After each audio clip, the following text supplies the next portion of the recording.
Welcome to It Takes Two. I'm Blair. I'm Chris. And today we'll be talking about My 600-Pound Life, Season 12, Episode 1, Krystal S Story. Listen here, man. We are new to reviewing this show. I don't know how it's going to go. I really don't. Me neither. Right? Hopefully it's good. Hopefully we do a good job. I think we're going to do a good job because we have a history of doing a good job on reviewing shows. Check out any of our playlists of the shows that you may find interesting. You ready, Blair? I'm ready. Let's go. Well, Krystal is 36 years old. 36. We opened the episode up with Krystal in her bed. There were no sheets and there was a dog on the bed. I just had to mention that. No, you listen here. I think with this type of show, we need to mention anything unusual we see. Okay. Like anything and everything. And then the first thing I thought was ill. Right. No dog. The dog in the bed. It just looks bad. Yeah. Because no sheets and things of that nature. Yeah. She's grateful to be awake because she's constantly in pain because of her weight. Yeah. So she gets up because she doesn't want to be bedridden. And that's one thing that was the first thing to where I was just like, okay, I think she's going to do good. Really? Because her being the size that she is, a lot of people her size are bedridden and they need people to come and bathe them and do all this type of stuff. And I do think a lot of it is people just not having the mobility. But I think another part is the depression and people not having the will to push themselves. Yeah. So I was just like, oh, she's getting up. She about to get in the shower. Okay, we're going somewhere with this. It still was a lot, though. Yes. Well, she lives with her fiance, her daughters, and her parents. They moved in with her parents because she needed the extra help, and she hates it. She feels like she's a child to have her parents take care of her. Yeah. I mean, I understand. Well, for the shower, they actually have to remove the doors off of the shower, like you know how showers have like the glass sliding doors. So they have to remove the doors so that way she can get into the shower. And instead of like getting to sit on a shower chair, she has to sit on a bar stool because the previous chair broke. So she can't she can't reach all the important parts of her body, and she worries about underneath her stomach because that's where yeast can grow underneath her folds. Yeah. And I was thinking like, the fiance's in there. Can he not get up in there and like help her scrub and stuff like that? That was my only thing with her saying she's concerned about the folds. And I'm just like, he's literally right here. Yeah, but at the same time, I wouldn't want to do that. And that's her fiance. I understand that, but I already had to move the doors. I already had to do a lot of things. And granted, like once we get into her story of how she became like this, I think she's kind of, I'm not saying that he doesn't help, but I think she's creating a story or telling the story of like basically like this is what I have to go through, me bathing and things like that, and like just as something simple as washing yourself can lead to furthering my bad conditioning, like you know having things under the folds and stuff. So I think she's like giving us an insight of just like like washing myself is hard. Okay. And like just by itself, you know? Well, after she showers, her daughter and fiance, they actually have to go and put the doors back onto the shower. And her daughter is afraid that her mom's going to die. Yeah, she should be. Yeah. She says that food is love and it is hard for her to stop eating. Her parents worked a lot when she was growing up and they would also drink and go to the bars. So her and her brothers were at home alone and could eat as much as they wanted to. So basically, what did you get from that? From that, I was saying she had no guidance. And it wasn't necessarily just she had no guidance over what was healthy and what wasn't. It sounded like she had no guidance, period. And that she and her siblings were left to their own devices.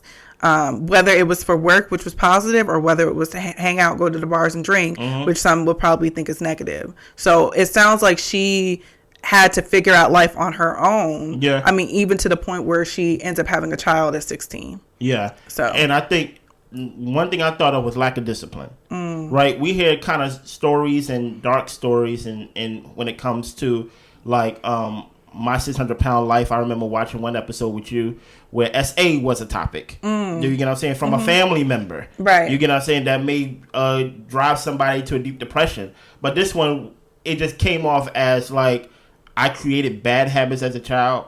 No one really had boundaries on me. I was basically an adult in the sense of no freedom to do whatever I want to do at a young age. And that can actually cause arrested development for a child and things like that. Because they could always just feel like at a young age, oh, I'm already doing whatever I want to do. You get what I'm saying? So when it comes to being an adult and things that you have to do, you kind of don't know how to do it because no one ever put you in a situation to where you have to do this. Right. You know? Yeah. Mm-hmm. And she would get teased as a kid. Yeah. She was also ran over at 10. I think she said she got hit by an ATV at a crosswalk. And she was literally like flown like across to the other side of the street. And the doctor said that if she wasn't the size that she was 200 pounds at 10 years old, then she would have been dead. So her weight saved her life. So she had it in her mind at that age that I need to stay big so I can stay alive. Wow. That's crazy. That's deep. Listen, I think we gonna do a good job with this one, Reese, okay? And what gets me about my 600-pound life, and some people like can't watch it because of people's bodies or the surgeries. You're telling on me, okay? But it's not just you. Okay. But my thing is like the stories and actually getting into, and I'm nosy, and getting into these people's business. What, do you go online and stuff and read? No, I'm just like, it is interesting to hear, you know. And if you think about it, because I know you used to listen to podcasts about how certain companies became as successful as they were, or how certain people or CEOs got to the point where they were. It is just as interesting to me to see how people get into some of the hardest parts of their life. Like, what were the decisions and what was the mindset that led you to that? Yeah. And I feel like for these shows, like, for some people, they get to the point where they can overcome, and other people, their issues or even just the way they operate blocks them from their potential. Yeah. So it's just, to me, it's layers and it's deep. Yeah. The thing that kept her alive is now the thing that's killing her. That's killing her slowly. Yep. Yeah. Well, she had her son at 16. Yeah. She had a few jobs after high school, but it was too physically demanding. So pretty much anybody who was her significant other was the one who had to support her financially. Yeah. So she had a second, and I think she said a third child, and then she got with her current fiance, Damien, who she knew as a child, and they just reconnected in adulthood. Yeah. She doesn't want to get married until she's healthier. I mean, yeah. And so we actually see that it's time for them to go grocery shopping. Yeah. They go twice a month. She actually is able to go get into the car, and I even saw her got into the driver's seat when she went into the grocery store, but she can only walk a few steps before she has to sit down, get into the wheelchair. She finds it embarrassing to be in public. She was when they're walking through the grocery store, I was thinking, okay, at first I was like, I see what the issue is. She might just be eating too much of the good stuff, because they started with steak and potatoes, carb loading. And I was just like, okay, steak and potatoes, that's not super unhealthy. You know, if she's eating her portion sizes, maybe she just doesn't know portion sizes. But what happened then? But then we hit the bakery aisle. Come on now. And things got a little crazy. Things got a little crazy when we hit the bakery aisle. So they stopped up on their cakes and their, you know, sweet treats. Then they hit the snack aisle and the candy aisle. And I was just like, okay, yeah. Oh yeah. This is where we at. But who loves snacks? Who loves candy? That's a kid snack. Yeah. So it goes back to the psychological mindset that she was as a kid, in my opinion. I'm not a therapist, guys. But she also has kids, so I don't want to miss the point that she's probably getting stuff for the kids. Stop it. Okay. Stop it. And herself. Stop it, because my thing is, if that's the case, if you're doing that for your kids, you only repeating the same thing that you went through and making them basically in your position. So that's not good. That's you get true. What I'm saying? So my thing is, I think she was stuck in that kid mindset of basically, I can do whatever I want, I can eat whatever I want, I can do whatever I want. And basically in a grocery store, of course, there's no boundaries. You don't know nothing about health. Most of the time you find these type of stories, they sometimes be in food deserts or things of that nature, or sometimes they be in a certain part of the town that is like, you know, ruined in a way. Yeah. So it's like, I get it. Like you don't really, they don't have the knowledge, or they don't seek the knowledge and things like that. Only thing that she knows is that I can't keep living like this. Yeah. You know? Yeah. Yeah. And the fiance is saying that when they go out, people will point at her, laugh at her, take pictures. Yeah. She feels trapped in her body and she needs help breaking free. Only thing I want to say is I didn't see nobody looking at her or anything like that when they went to the grocery store. Not to say that it's not true, but I do think that sometimes when you are a certain size, you are like hyper aware and super self-conscious. And sometimes you think things are worse than they are. Like I just think back to... You basically see ghosts. Yeah, and sometimes I think back to what was it, 1,000 Pound Sisters, and when they were on the beach, and I think they were feeling when Amy and Tammy, when Amy was like have like they looking at me as if they never seen fat people before on the beach. Right. When the thing is, like, y'all got a whole camera crew around you. They're probably trying to figure out who you are. And it could be a mixture of both. And I don't want to like discount her feelings or her experiences, but I think it could be a mixture of both sometimes. Yeah. And truth be told, based on what we've seen or what I've seen on clips on this show, even though Krystal is big, she ain't the biggest we've seen on this show. The fact that she's even in the grocery store by herself, like Blade pointed out in the beginning of the episode, that most of these people can't leave. They don't leave the room. Right. You forget like the house. They don't leave the room. So like to see like the firemen have to come in, or like paramedics got to come in to actually transport them because they haven't left the room in months, years, and things of that nature. So yeah. Yeah. Well, today is a new day. Yeah. And she is leaving Idaho to go to Texas to see Dr. Now. Dr. Now. And she sits in the trunk of the car. She expects to be in pain for sitting that long. And the plan is to take breaks when she needs to. Now, I want to say one thing about this. As people who are smaller than her, I think we take advantage of how easy it can be to travel. For anybody else, they would have caught a flight to Texas. Drive. Why am I going to drive there? And I think that's such a convenience that sometimes people forget that you have that option. And even the fact that she was sitting in the trunk of the car. Think about how dehumanizing that is and how mentally that can wear on you to be put in the back of the truck like an animal or a package, or groceries.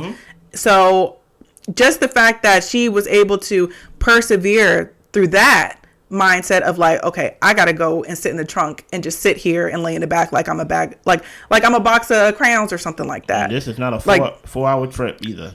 This is days long. Days long. So she sits in the so the car, they're on their way. The car ends up slowing down and they have to pull over. The car is overheated, engine is smoking, fluid going everywhere, and they all have to get out the car. So they broke down in southeast Colorado, and it's not until night when the tow truck drivers arrive. Her fiance goes with the tow truck driver so that way they know where the vehicle is, they can get the keys and whatnot. And her and her daughter on the side of the road at night waiting on an Uber. Thankfully, they get an Uber, truck or van that's big enough to be able to transport her. Uber X or something like that. So the plan is to still push forward to Texas. They get a hotel for the night. She knows that they're going to miss her appointment with Dr. Now, but they were able to call and get it rescheduled. The next day, they were able to get money from her friends and family to rent a car to take them to Texas. That's another thing. Poverty. Yeah.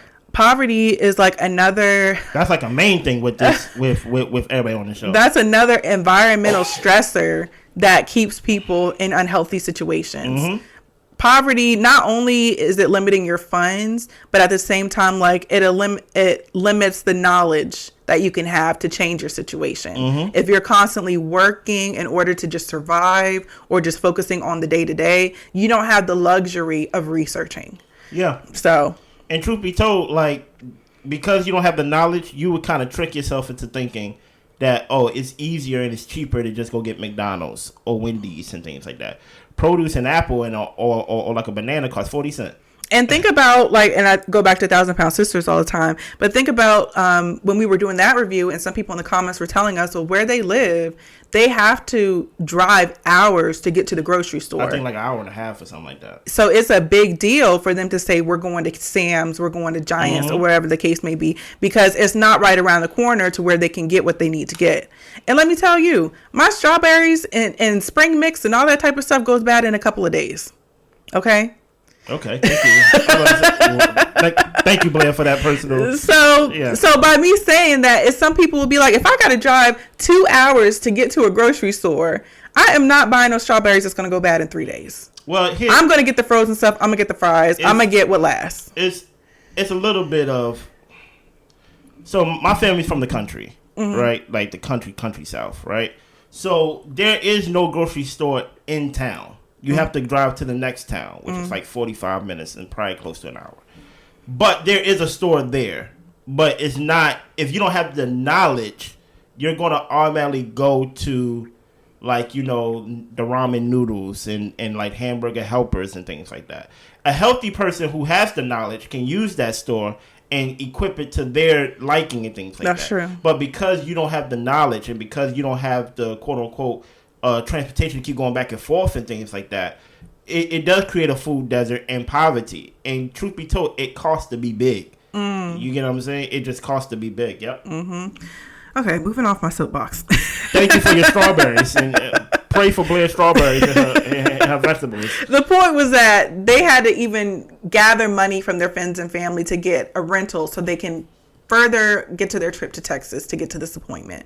Like, Thank you. Oh my gosh, they went through hell and high water to get to Dr. Now. We're not even halfway through the episode. Right. Please help us. Okay. Well, they finally make it to Dr. Now's office. She steps on the scale and she is weighing in at 690 pounds. 700 pounds if we go round up. But 690 is big. Yes. Yes.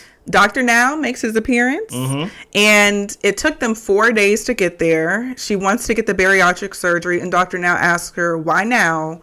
Do you feel the need that it's time to cut back? Yeah. And she tells him that she doesn't want to get to a point to where she's bedridden. And Dr. Now agrees with her and says, like, I hear that, and also your health is declining. But just by looking at her numbers and her labs and what the case may be. He tells her that this will be up to her and her family to help her lose weight. At this size, she should be able to lose 100 pounds within a month. Yeah. But he gives her the goal of losing 80 pounds.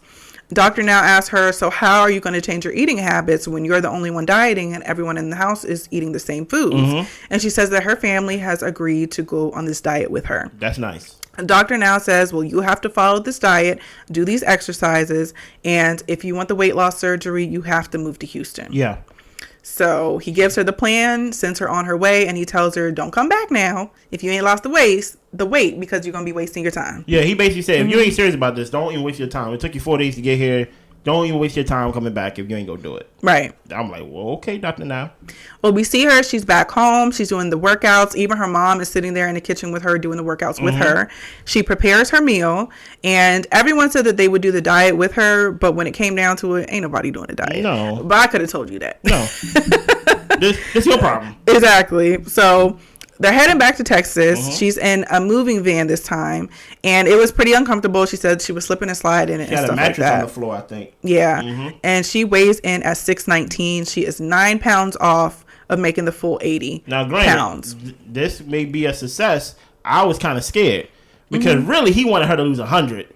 Yeah. But he settled for 80. And she didn't do the 80. She didn't do the 80. So I thought he was going to be mad. I was nervous. I don't know about mad because I'm like, it's the first episode. With My 600 Pound Life, they try to give you the positive outlook of it before like they start giving you like those stories that's like, you know what, I'm going to sneak Rice Krispies or I'm going to sneak all that stuff. So I'm like, this is a positive story so far. Yeah. I don't know if Dr. Nag will come in heavy first episode of the new season. Right. You get what I'm saying? Number 2. Okay. But I don't know about number 1. Yeah. Well, Dr. Now comes in. He asks her what changes she made, and she is following the diet, doing the exercises. Dr. Now asks, tells her that she did do a good job. Yeah. He's proud of her, and he tells her to keep it up. That's a nice thing I ever heard him say. He said that he will approve her for weight loss surgery as long as she moves to Houston, and she needs to continue to lose the weight. And she is hoping that she'll be in the 500s by the time that she moves down. I have something to say, but I'm going to say it right when we get to a certain scene. But keep in mind of wanting to move to Houston. Okay. Keep that in mind, yeah. Well, it is her wedding day, so she finally agreed to move forward with the marriage. She's on the right path, and her fiance pushes her down the aisle. Nice. They sit on a bench in order to be wed. They both say, I do. They are now husband and wife. And that's another thing that I'm just like, the things that you take for granted. We got married last year. We were married inside our family. I'm about to say, what are you sharing? like, this is not about me. I'm just saying, we were married inside a family member's home. Okay. And it was very easy and convenient for me to walk down the stairs, walk down the aisle to you. Okay, because you're not 700 pounds. Okay, but I'm saying that those are things that people can take for granted. We were supposed to have the wedding outside, but it rained. Blair, please just move on. I'm just saying, imagine the fact that if it rained and they were to try to move the wedding they would have had it inside the house. house. They would have had it inside the house. Okay. Okay. Thank you. I got to edit this out. Okay. Leave it in there. No, I'm not. Okay.